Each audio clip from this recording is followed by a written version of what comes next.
Hello, good evening everyone. Hope you're all doing well today. Welcome back to another live stream here with Nottingham Forest on the Max Goodwin YouTube channel. Hope you're all having a wonderful evening. Bloody hot day out today. But we move. Hopefully we'll be keeping you for about half an hour today for this live stream. I'm not going to be looking to do too crazy. We're just going to be talking about Nottingham Forest transfers. And in fact, we do have some breaking news coming in straight off the bat at the beginning of this live stream, coming from Fabrizio Romano. I'm going to transfer you over to the browser window now. And as you can see, the deal has been done. According to Fabrizio Romano, Remo Freuler from Atalanta has signed his contract with Nottingham Forest until June 2025. It looks like it's a 3-year deal. All done. I think barring basically, here we go from Fabrizio, it is done. A done deal for the Swiss international, who signs, like I say, a 3-year deal with Nottingham Forest. Big piece of business there for the Reds. Apparently the deal was in the region of around €9 million, 7.5 million, with a couple million of add-ons, which is pretty good. 30 years old. I do have a little graphic we're going to be talking about in a minute, but around 30 years old. So a 3-year deal would take him to 33 years old. Pretty good piece of business, if you ask me. Champions League experience, plenty, and obviously a great pickup for the Reds. And as you can see, I don't know if you can see it, there's a bit small, but also talk about Emmanuel Dennis, that's a hard word to say, and Cheikhou Kouyaté as well, who are apparently on the verge of being completed as well. We'll get into them a little bit later on, but some breaking news off the bat. The contract signed for Remo Freuler, who joins Nottingham Forest on a 3-year deal from Atalanta, the Swiss international. Love that for a bit of breaking news off the bat, as if I timed that pretty well. I hope you're all doing well this evening. It's obviously a very warm day today, as you can probably tell by the quality of the lighting here. It's very bright behind me. I normally have a bit better lighting, but like I say, we move. So, yeah, let me know in that live chat what you think of the signing of Remo Freuler. Personally, for me, I think it's a good piece of business. I think it's he is easily probably the best midfielder at the club now. We've picked him up, and now the contract seems to be signed. I still think there's maybe room to get one more through the door, maybe a loan deal. Not too sure if we can get that done with James Garner, from what I'm hearing. Probably unlikely. But there's probably room for one more midfielder in there. I think someone who can maybe get some minutes in the cups. But yeah, let me know in that live chat. We're going to get cracking into things by talking a bit more detail about Remo Freuler. I've got a graphic up here that I made this afternoon, just to give you guys a bit more context on what we are getting in the Swiss international. As you can see, fee in the region of around £9 million. 21-22 stats, that should actually say. That's from last season, it should be. 43 League and Champions League appearances, very impressive. 4 tackles and interceptions per 90 minutes, a very impressive defensive haul. Does a lot of his defensive work in the sort of midfield and final third section of the pitch. It should be said he is not a defensive sort of overhaul kind of play. He's not like an Ndidi or what N'Golo Kante was at Leicester. He does all of his defensive work in the final third and the midfield third, hoping to bring his team forward on the counter-attack in what is a very aggressive team under Gianpaolo Gasperini. Top 15% of European midfielders there for tackles and interceptions.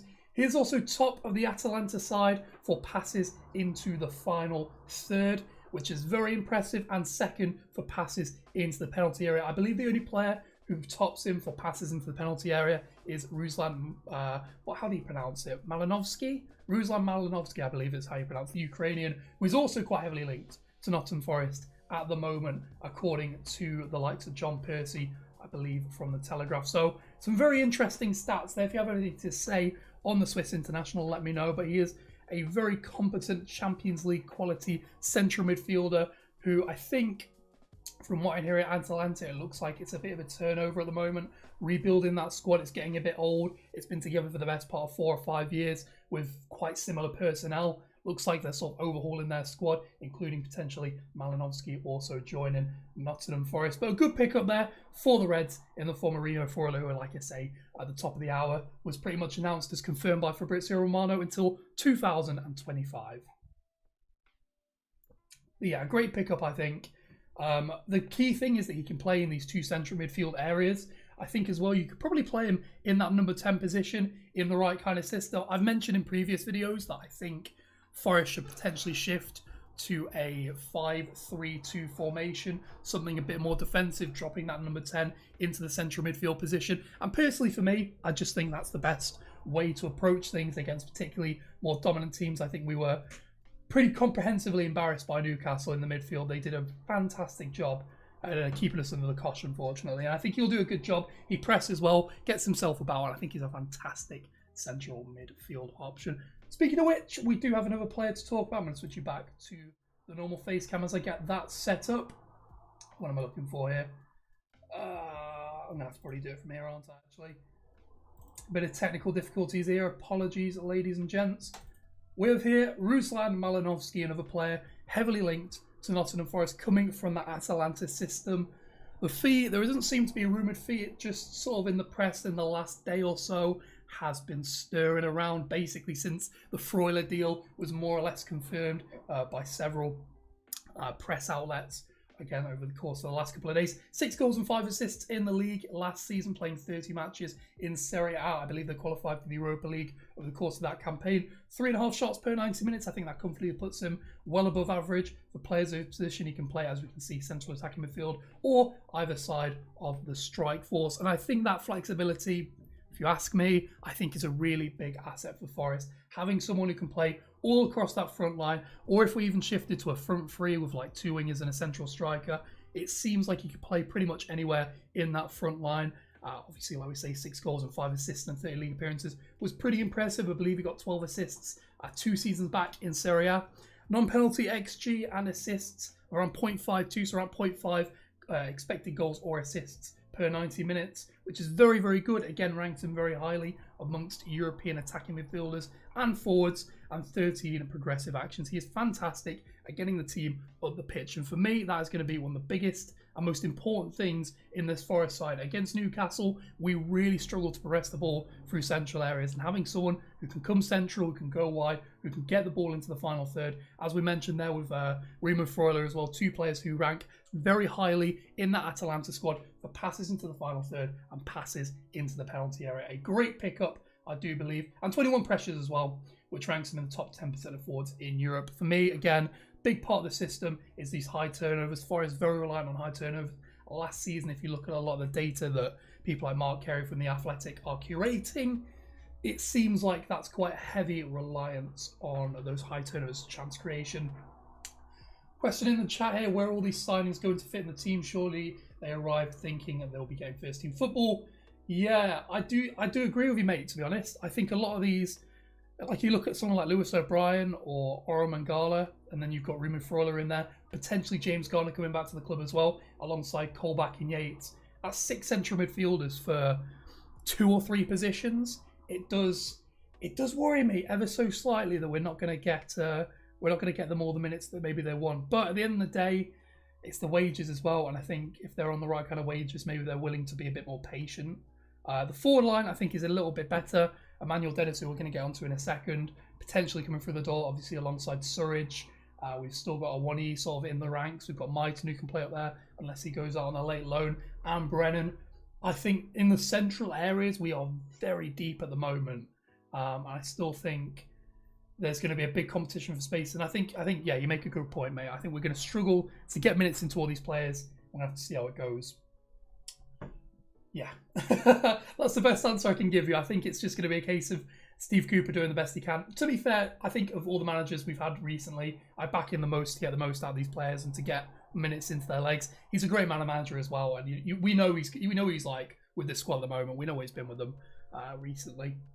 I think Forest are desperate for a centre-back to bolster their defensive line. I agree, to be honest, Jack, mate. I really agree. I think we could do one more defender through the door. I think Levi Colwell was still available until about last week when he joined Brighton. Thought he would have been a great pickup, especially now it's been rumoured that Scott McKenna, if you've not seen, let's see if I can get it up on Twitter here, is being rumoured. Scott McKenna is a doubt for the West Ham match, which makes your comment there, Jack, even more important. Let me just switch you guys over to here. Forest Watch is saying via BBC Radio Nottingham Sport, or BBC Sport Nottingham, probably easier thing to say. There are doubts over Scott McKenna featuring against West Ham, which, like I say, mate, I think it makes your comment even more important that we maybe do look at one last defensive option. And it is a bit worrying. We're not really linked to any more centre-backs. I've not seen us linked to anybody. The Colwell rumours were very, very not there. They weren't really there for very long. They were very quiet very quickly, went very quiet very quickly. So if we look at squad depth at the moment for Forest, what we got: Worrell, Biancone, Cook, and Kouyaté. Especially now McKenna's out, and yeah, I think with a lot of the options we've got out on loan as well, does worry me slightly. Does worry me slightly. Ryan saying he saw Scott McKenna going into co-op and he looked perfectly fine to me. It must be all the mind games, mate. Well, we saw it with Steve Cooper. We saw it with him last season, didn't we? Was it, who was it he was saying was going to be out for like bare time? I think it might have been Yates, I can't remember. Correct me if I'm wrong. And he ended up being, it might have even been McKenna to be fair.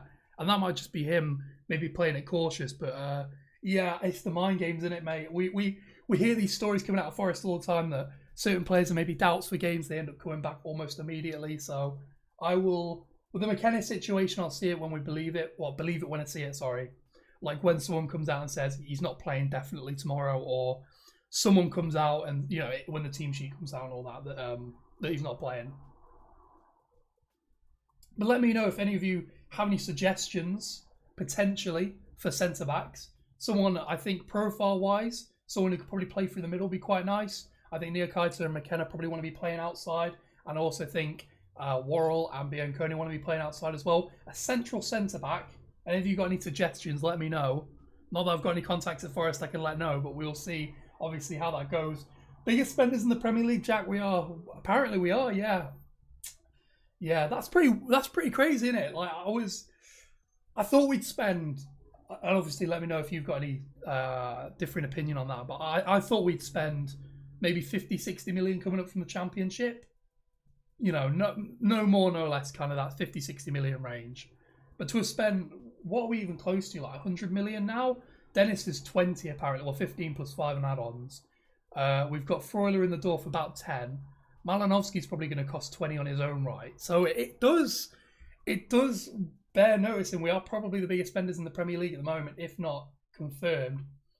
Ryan said it was Yates. Yeah, it was Yates, wasn't it? It was supposed to be out for 3 months, ended up being back within 3 weeks. I don't know, maybe something got lost in translation. Again, though, I think it's a case of believe it when you see it. And I would be surprised, going off what people are saying, if he doesn't feature. Maybe he'll be on the bench. You know, that's fine. We've got options who can come in, but for him to be out for a significant period of time, that would worry me significantly. But from what you're saying there, mate, I think we've got reason to be optimistic there.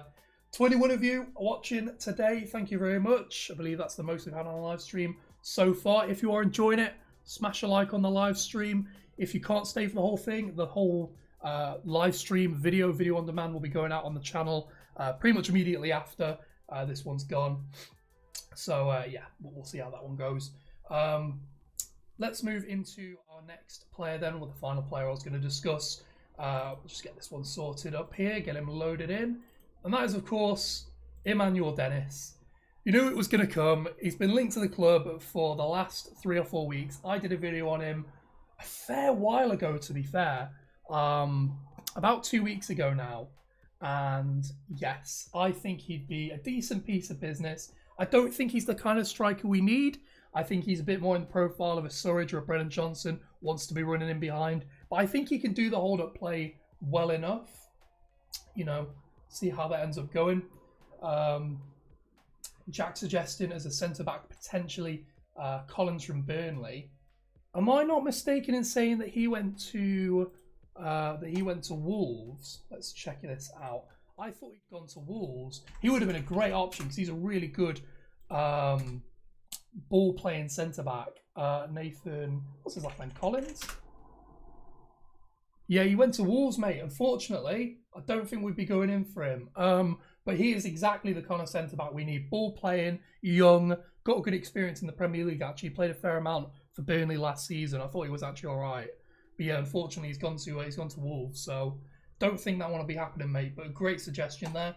Is Dawson fit for them? Well, let's find out. I haven't heard anything about him not being fit. We will see. West Ham here on their official website. We will find out. Steve saying it's unknown, only trained, but fitness may not be there yet. We'll tie quickly in the heat also. Yeah, the heat's going to be a big one. I mean, I've only been going for what, 15 minutes and I'm already flaking. I can't imagine playing a 90-minute football match.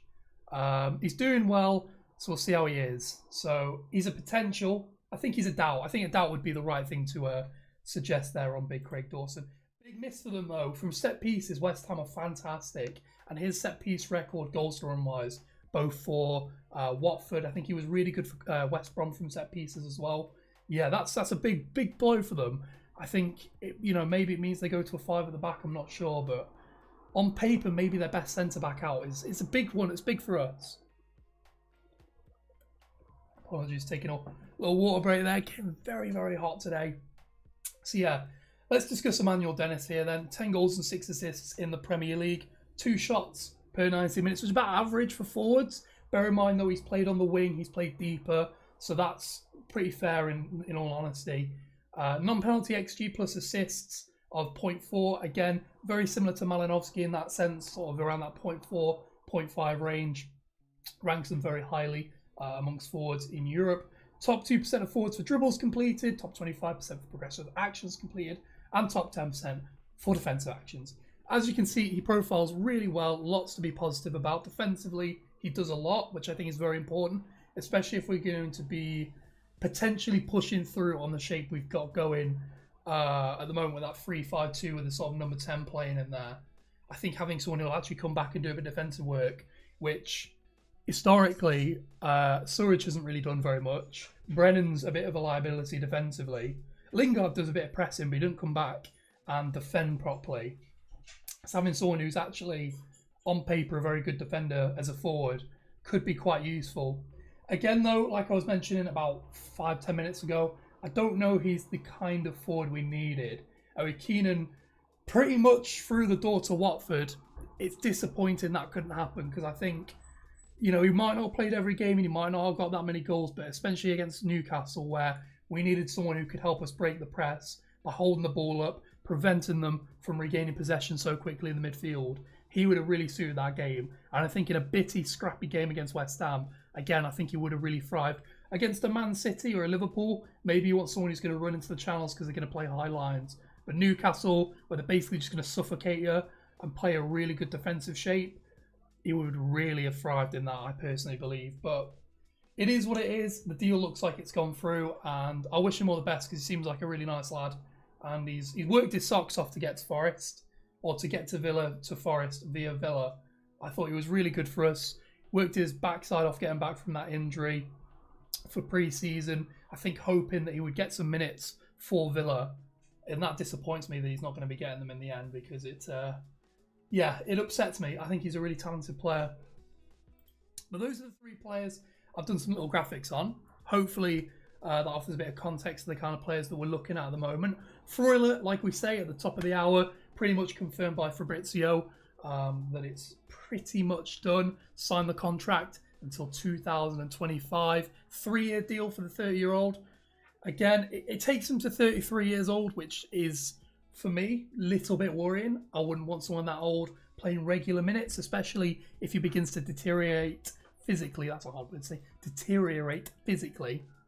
But, we'll work with it. We'll work with it. Someone off getting arrested there. Bloody hell. Weekend starting early for someone. Thoughts on Cheikhou Kouyaté? Well, I'll tell you what we will do.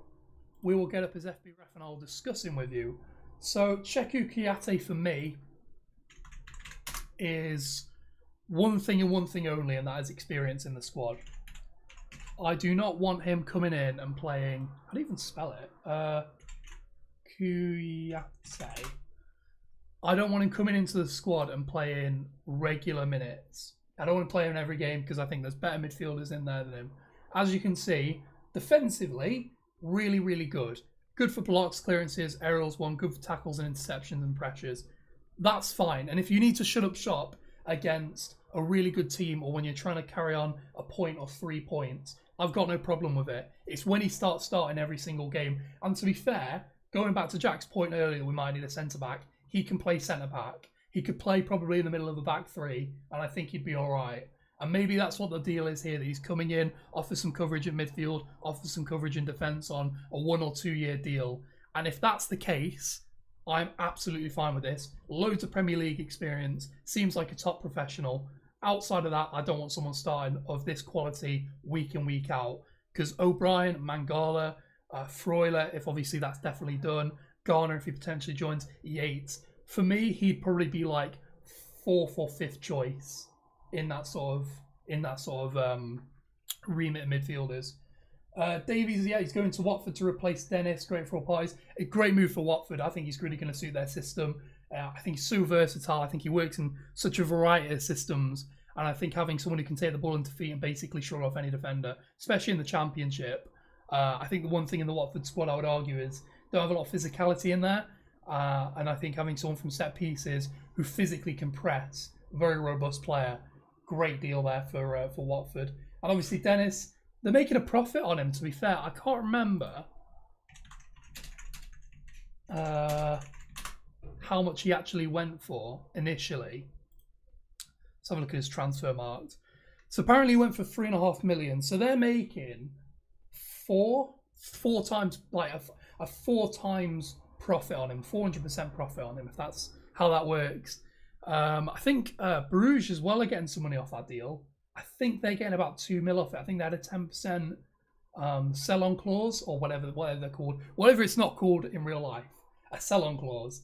I think they had about 10%. So great deal for us because we're getting a decent striker in who can either play backup, play up front. You know, he can do whatever he needs to do.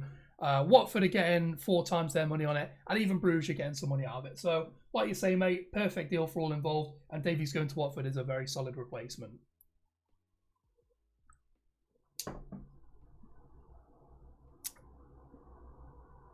It looks good. It looks good. And actually, I wanted to point out one thing. Obviously, he's Nigerian as well. Has that relationship with Taiwo. I don't know if they've played together at international level, but for me, that also seems like a pretty big deal. Playing them two in a front line, maybe him off the left, or you through the middle, Brennan on the right. Seems like it pretty much seems to work. Would bringing Kouyaté for the 55th, 60th minute in every game, he'll can't. Yeah, I agree, mate. I agree. Him coming in sort of final third of the game, final half an hour, just to settle things down.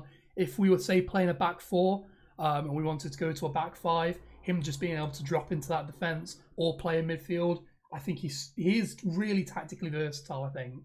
And whilst not the best player on paper and ancient, he is a really solid bench option. And like you say, someone who can come on and offer a little bit of something. Den saying Ruslan Malinovskyi to Nottingham Forest. Yes, that has been rumoured in the press. I'll show you that card one last time that I made for him.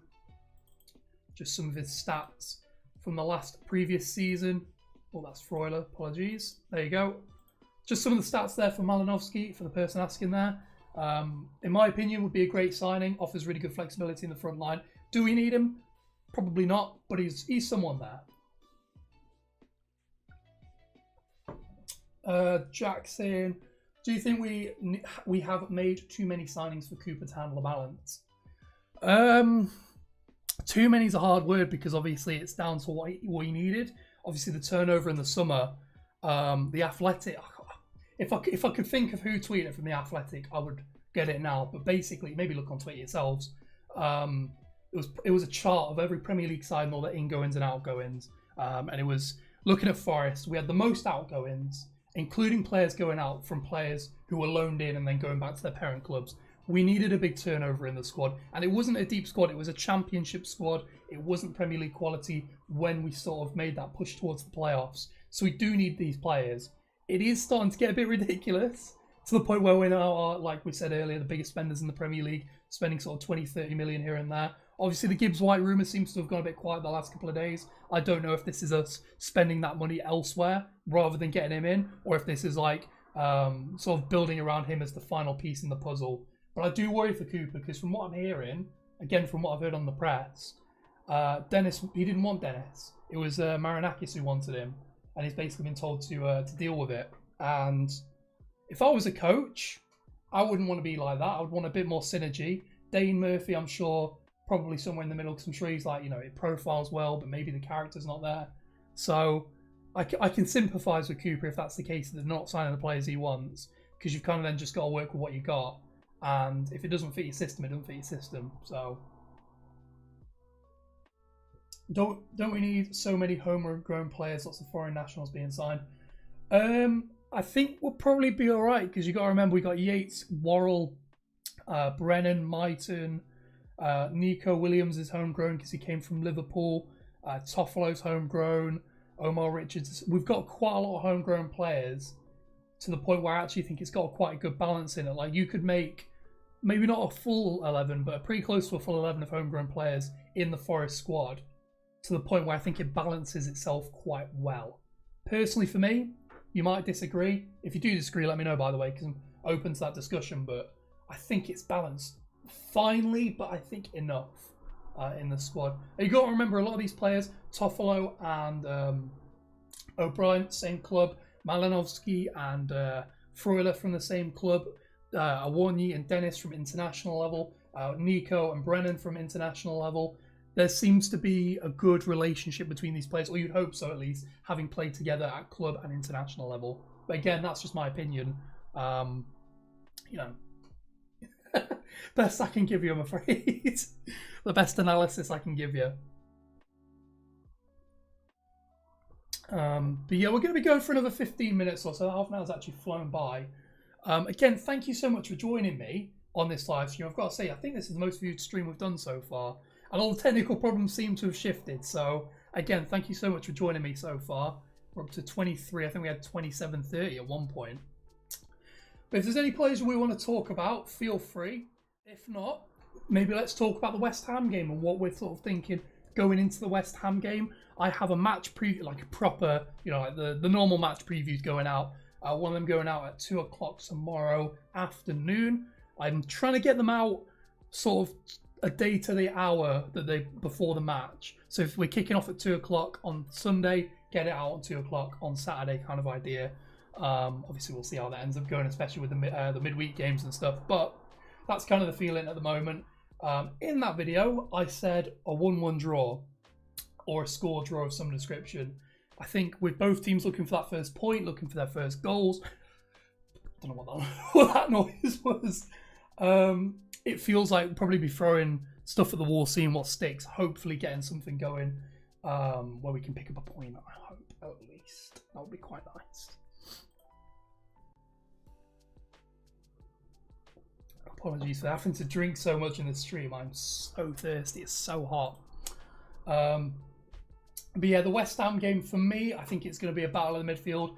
If we're looking tactically at things, I think we need to possibly drop a number 10 into that position. If I had my iPad in here, I'd bring up that little tactics board I have for my videos and I'd link it up, but I don't have it on me at the moment. So we'll just have to sort of imagine it. But in that number 10 position, I would probably drop it back in central midfield, probably play Mangala, O'Brien and Colback as a midfield three, because I think that's all we've really got at the moment. Yates seems to still be a doubt for the match. Freuler, I would be surprised if he started straight away, put it that way. I think he's needs a couple of sessions. Obviously, if it's O'Brien or Toffolo, they started in pre-season straight away because obviously they speak English as the first language. They know some of the players from playing in the Championship. Whereas with Freuler coming in, how many Swiss internationals do we have in the squad? None, I don't think any. And also, coming in, going straight into a competitive match, I would be very surprised if you were to start straight away. But again, we see how it goes. I said 1-1. Let me know your score predictions in the live chat, and maybe give me some first goal scorers. I'm feeling Brennan's going to get off the mark against West Ham, or Lingard. Lingard would be nice actually. It would be quite poetic if he got the winner against West Ham. Ben asks, do we believe that Cooper is a bit dissatisfied? I wouldn't say dissatisfied, but I think he's feeling a bit frustrated at the sense of maybe other targets aren't going to be signed. I think if Dennis comes through and Gibbs White doesn't, he's going to be looking and saying, why didn't I get my targets when Dennis seems to have come through the door, no issues straight away, just give them whatever they want. If I were Cooper, I'd be frustrated at that. If Gibbs White didn't come through, he's his boy. He wants him in the club. From what we've been hearing all summer, Gibbs White has been Cooper's top target for the whole summer, and I think it would be very frustrating from him personally that he's really pushed for this deal. It's been so close for so long, and it doesn't seem like it's going to be happening at this stage. I think, though, from what I've heard, it sounds like it's going to go down to the wire. So could be proven wrong. Jack saying 2-0 Lingard in the first half, Brennan penalty second half. I think that's pretty safe, to be fair, mate. I think that's a really good prediction. I think Lingard's going to be up for it. He seems up for it from what we've seen on Instagram. I think he's wanting to prove a point, especially to the West Ham fans who maybe were not that bothered about him not signing for the club. Shall we put it that way? Yeah, the Dennis situation, it's hard for me personally because I really like him. I think he's a good player. I think he fits the team, although, it wouldn't have been the top priority for me as a player. But it is sort of like Gibbs White was there for Cooper. He wanted him. And obviously there's been rumours he had attitude issues. Again, I'll believe it when I see it. I don't want to go, particularly on something so personal like that. I don't want to go off that as any kind of judgment. I want to go straight in there, clean slate, let him prove himself. And at the end of the day, for 20 million, I actually don't think he's that bad. I think it's a good fee. I think Watford, in hindsight, Watford getting him for 3 million last summer, it's incredible, isn't it? 3 million quid for 16 goal contributions in the Premier League. I think it was something crazy like 47% of their goals he contributed to for 3 million quid. And what's their faces? Bruges, they're getting 5 mil total, the 3 mil that they paid and the 2 mil from the sell-on clause. Pretty crazy, isn't it? Like they must be laughing. And the one thing I'll give Watford credit for is they have a fantastic scouting department. Just absolutely no points at the top, do they? But yeah, in terms of Dennis, I think he's a good fit. In the right kind of system, I think if we go to a 3 up front, fits alongside a more sort of physical striker. Brennan and him would be interesting. I'm kind of open to it, but again, you kind of want, especially against bigger, like more dominant teams, you want somebody who's going to hold the ball up and be a bit more dominant in the air, I guess. Give the defender something to think about, especially if you look at a Liverpool or a Man City against Laporte, Diaz, Stones, Matip. You feel like you could probably give it a go, don't you? I do feel like we could give it a go. We're linked to some South Korean guy from Bordeaux. We are linked to someone from Bordeaux. I've got a tweet on him that I did earlier. Don't follow me on Twitter, by the way. At MaxDJ Goodwin on Twitter. I do a lot of stuff on there with like analytics and stuff. So feel free to drop me a follow on there. Huang Wei Zhou is the player that Raz is talking about there. If I switch you over to the browser window. Nick Pope trending for some reason. Not sure what the deal with that is. So yeah, this is his stats from last season of Bordeaux. Bear in mind, they don't look good, but Bordeaux were trash last season. They were garbage. In the nicest sense of the word, they were bad. To the point where they could be playing third division football this season. So bear that in mind. 32 appearances, 11 goals, 2 assists. On the surface, looks good. Looks fine. Not good, but fine. 2 shots per 90, not good. Not a fan of that. Not getting a lot of shots. Good conversion rate. And to be fair, his XG isn't awful either. But if you look at his FB ref, which I'll get him up for you now, it is not pretty viewing. There's not a lot of green in there, is what I'm trying to say, from the young man. As you can see, yeah, bit of green there, bit of green there. That's about it. And yeah, not a fan of it. Not a fan of that deal personally. To be fair, actually, it's 4 million euros, which apparently Bordeaux need the money. So we'd be up. A friend in need is a friend indeed, as it goes. And yeah, I think if he plays the cup games, that's fine. But I don't want him doing any more than that. A bit like Kouyaté. He's a squad option, is what I'm trying to say. And there was someone else we were linked to, and that young man was Moses Simon. Nottingham Forest suck. Honestly, mate, try being a fan. Moses Simon, 27-year-old from Nantes, 30 appearances, 6 goals, 8 assists, really solid for a winger attacking midfielder kind of profile. 0.44 expected goals and assists per 90. If we compare that, that is more than Dennis, lower than Malinovskyi. Goes right between Malinovskyi and Dennis in terms of XG and assists. in a Nantes side that was about mid-table. Sounds like I'm saying something very different there when I'm saying their name. In a team that was about mid-table, I think, last season in the French league. 7.5 progressive carries. He's really good at carrying the ball, is what we're saying here. Good dribbler, good carrying the ball, threat on the counter-attack. And actually, like we were saying, as a squad option, who we, against a bigger team who you're not going to have a lot of chances on the ball for, someone who's going to make the most of the opportunities he gets, I think he'd be a solid option. I think he'd be all right. Not my top target, Dennis seems to be close. Malinovskyi seems to be close. Still think we maybe need a left back. Estupiñán's the guy we're linked to. After that, if we're looking at spending 300 million, he'd be on the list somewhere. Raz saying Moises Keane. I'll be honest, I don't know much about him apart from that stint he spent in what's the team called he played for? Was it Everton he played for? Yeah. How do you even spell his name? Moises Keane. No.